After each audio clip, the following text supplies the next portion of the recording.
Welcome back to our channel. So today in this video we are going to discuss about how to use Xero to build bank rules for Stripe, Shopify, PayPal fees. So without wasting much of our time, let's get straight into the video. So to use Xero bank rules for Shopify, Stripe, and PayPal fees, all you gotta do is simply tap open to Xero and get signed in into your account.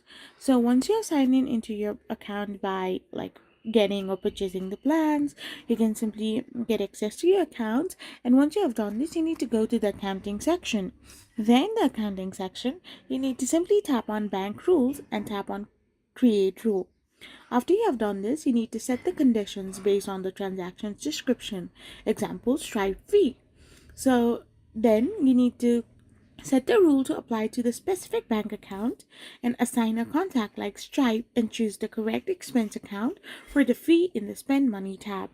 So for Shopify and PayPal, you can use the same process or use the native integrations which may handle some of this automatically.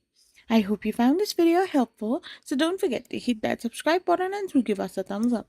We will be back again with more informative videos. Thank you for watching and stay tuned for our next video.